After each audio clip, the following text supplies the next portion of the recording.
नमस्कार शेतकरी मंडळींनो, पीक विम्याचे पैसे कधी येणार, कोणत्या जिल्ह्यांना फायदा होणार आणि सरकारने आता कोणकोणते मोठे निर्णय घेतलेले आहेत, आजच्या व्हिडिओमध्ये आपण ह्या सर्व गोष्टी पाहणार आहोत। आज आहे तारीख 21 मे 2026 आणि ज्या मोठ्या आणि लेटेस्ट पीक विम्याबद्दल अपडेट आलेले आहेत ते आपण पाहणार आहोत एक एक करून। त्यामुळे व्हिडिओ तुम्ही शेवटपर्यंत नक्की बघा। ओके, आता जी पहिली अपडेट आहे पीक विम्याबद्दल, याबद्दल जर सांगायचं झालं तर मंडळींनो, महाराष्ट्र सरकारकडून सुधारित पीक विमा योजनेबाबत मोठी हालचाल सध्या सुरू झालेली आहे। अनेक जिल्ह्यांमध्ये व्हेरिफिकेशन प्रोसेस सुरू झाली असून पीक नुकसान डेटा फायनल करण्याचे काम सध्या सुरू आहे।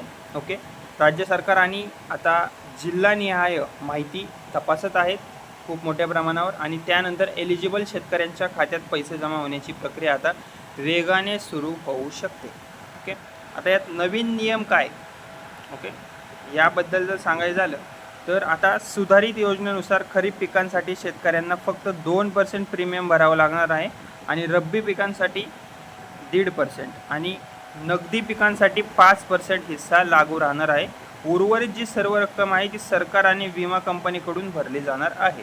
ओके, आता जी नंतरची अपडेट आहे याबद्दल जर सांगायचं झालं तर या योजनेमध्ये अतिवृष्टी, पूर, दुष्काळ, गारपीट, वादळ, कीड रोग यांसारख्या मोठ्या नुकसानीचा समावेश करण्यात आलेला आहे। म्हणजेच नैसर्गिक संकटामुळे पीक खराब झाले असेल तर शेतकऱ्यांना आता मोठा दिलासा मिळू शकतो सरकारकडून। ओके, त्यामुळे या ज्या अपडेट आहेत, ओके या गोष्टींमुळे नुकसान जर झालं जे की नैसर्गिकदृष्ट्या आहे तर सरकारकडून याचा क्लेम पीक विमा भेटू शकतो। ओके, आता पैसे उशिरा काय येत आहेत याबद्दल जर सांगायचं झालं तर सध्या crop cutting experiment, okay verification आणि डेटा मॅचिंग सुरू असल्यामुळे काही जिल्ह्यांमध्ये पेमेंट प्रोसेस थोडीशी कमी झालेली आहे। ओके, म्हणजे की थांबत चाललेली आहे। तसेच आधार लिंकिंग आणि बँक अकाउंट व्हेरिफिकेशन पूर्ण नसल्यास पैसेसुद्धा अडकू शकतात। ओके,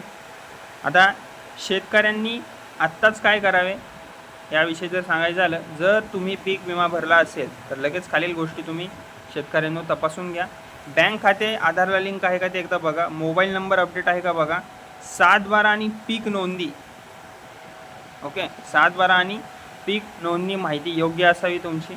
ओके, PMFBY पोर्टलवर ॲप्लिकेशन स्टेटस काय दाखवत आहे ते एकदा चेक करा आणि ही माहिती योग्य नसेल तर क्लेम तुमचा होल्डवर जाऊ शकतो।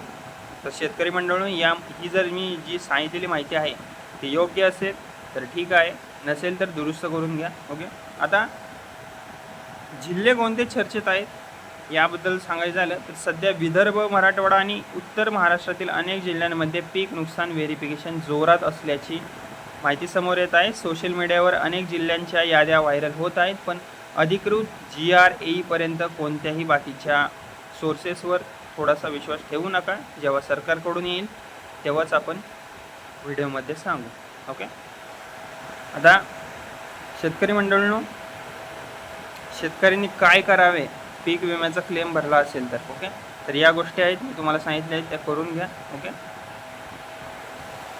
आणि अजून एक महत्त्वाची गोष्ट म्हणजे अधिकृत GR आणि जिल्हानिहाय अंतिम मंजुरी आल्यानंतरच पेमेंट प्रोसेस वेगाने सुरू होणार असल्याचे संकेत मिळत आहेत। त्यामुळे शेतकऱ्यांनी बाकीच्या गोष्टींवर, अफवांवर विश्वास न ठेवता अधिकृत अपडेट हे तपासत राहावे। तर शेतकरी मंडळींनो, ही होती 21 मे 2026ची सर्वात महत्त्वाची पीक विमा अपडेट। तुमच्या जिल्ह्यात पीक विमा संदर्भात काही अपडेट आली असेल तर तुम्ही मला कमेंट करून नक्की सांगू शकता। तुम्हाला पैसे आले असतील पीक विम्याचे तरी तुम्ही मला सांगू शकता, नसेल आले तरीसुद्धा तुम्ही कमेंट करू शकता आणि जिल्ह्याचं नाव हे नक्की सांगा। ओके, आणि अशाच रोजच्या महाराष्ट्र शासन आणि पीक विमा आणि बाकीच्या शेतकरी अपडेटसाठी माझ्या या बडी नावाच्या चॅनलला सबस्क्राईब करायला विसरू नका। ओके, जर व्हिडिओ आवडला असेल तर व्हिडिओला लाईक शेअर नक्की करा। ओके, धन्यवाद।